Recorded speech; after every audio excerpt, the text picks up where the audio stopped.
ನಮಸ್ತೆ ವೀಕ್ಷಕರೇ, ನಮ್ಮ ನಾಟಿ ಸೂತ್ರ ಯೂಟ್ಯೂಬ್ ಚಾನಲ್ಗೆ ತಮ್ಮೆಲ್ಲರಿಗೂ ಸ್ವಾಗತ. ಇವತ್ತು ನಾವು ನಮ್ಮ ಅಡುಗೆ ಮನೆಯಲ್ಲಿ ಸಾಮಾನ್ಯವಾಗಿ ಬಳಸುವ ಹಲವಾರು ಔಷಧಿ ಗುಣಗಳನ್ನು ಹೊಂದಿರುವ ಒಂದು ನೈಸರ್ಗಿಕ ಕಾಳಿನ ಬಗ್ಗೆ ತಿಳಿಯೋಣ. ಅದು ಮೆಂತೆ ಕಾಳು. ಮೆಂತೆ ಕೇವಲ ಅಡುಗೆ ಪದಾರ್ಥ ಮಾತ್ರವಲ್ಲ, ಹಳ್ಳಿಗಳಲ್ಲಿ ಹಳೆಯ ಕಾಲದಿಂದಲೇ ಮನೆಮದ್ದಾಗಿ ಬಳಸಲಾಗುತ್ತಿತ್ತು. ರಾತ್ರಿ ಮೆಂತೆ ಕಾಳನ್ನು ನೀರಿನಲ್ಲಿ ನೆನೆಸಿ ಬೆಳಗ್ಗೆ ಆ ನೀರನ್ನು ಕುಡಿಯುವುದರಿಂದ ದೇಹದ ಉಷ್ಣತೆಯನ್ನು ಸಮತೋಲನದಲ್ಲಿ ಇಡಲು ಸಹಾಯ ಮಾಡುತ್ತದೆ.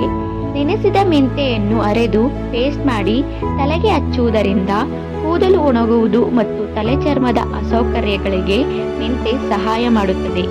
ಮೆಂತೆ ಬೀಜವನ್ನು ಸ್ವಲ್ಪ ಹುರಿದು ಪುಡಿ ಮಾಡಿ ಆಹಾರದಲ್ಲಿ ಬಳಸುವುದರಿಂದ ಆಹಾರಕ್ಕೆ ವಿಭಿನ್ನ ರುಚಿ ಮತ್ತು ವಿಶಿಷ್ಟವಾದ ಸುವಾಸನೆ ಬರುತ್ತದೆ. ಆದ್ದರಿಂದ ಇದನ್ನು ಸಾಂಬಾರ್, ಪಲ್ಯ ಮತ್ತು ಉಪ್ಪಿನಕಾಯಿಗಳಲ್ಲೂ ಬಳಸುತ್ತಾರೆ. ಬೇಸಿಗೆಯಲ್ಲಿ ಮೆಂತೆ ನೀರನ್ನು ಬೆಳಗ್ಗೆ ಖಾಲಿ ಹೊಟ್ಟೆಯಲ್ಲಿ ಕುಡಿಯುವುದರಿಂದ ದೇಹಕ್ಕೆ ತಂಪು ಅನುಭವ ನೀಡುತ್ತದೆ. ಕೆಲವರು ಮೆಂತೆ ಪುಡಿಯನ್ನು ಮೊಸರು ಜೊತೆ ಮಿಕ್ಸ್ ಮಾಡಿ ಬಳಸುತ್ತಾರೆ. ಮೆಂತೆಯಲ್ಲಿರುವ ನೈಸರ್ಗಿಕ ಗುಣಗಳು ದೇಹದ ಸಾಮಾನ್ಯ ಆರೈಕೆಗೆ ಸಹಾಯ ಮಾಡುತ್ತವೆ. ನಮ್ಮ ಅಡುಗೆ ಮನೆಯಲ್ಲಿ ಇರುವ ಮೆಂತೆ ಕೇವಲ ಮಸಾಲೆ ಪದಾರ್ಥ ಅಲ್ಲದೆ ಹಲವು ರೀತಿಯಲ್ಲಿ ಉಪಯೋಗವಾಗುವ ನೈಸರ್ಗಿಕ ಪದಾರ್ಥವಾಗಿದೆ. ಸರಿಯಾಗಿ ಮತ್ತು ಮಿತವಾಗಿ ಬಳಸಿದರೆ ದೇಹದ ಆರೋಗ್ಯಕ್ಕೆ ಸಹಾಯ ಮಾಡುತ್ತದೆ. ಇದಾಗಿತ್ತು ಇವತ್ತಿನ ಔಷಧಿ ಮಾಹಿತಿ. ಈ ಮಾಹಿತಿ ನಿಮಗೆ ಉಪಯುಕ್ತವಾಗಿದ್ದರೆ ವಿಡಿಯೋಗೆ ಒಂದು ಲೈಕ್ ಕೊಡಿ.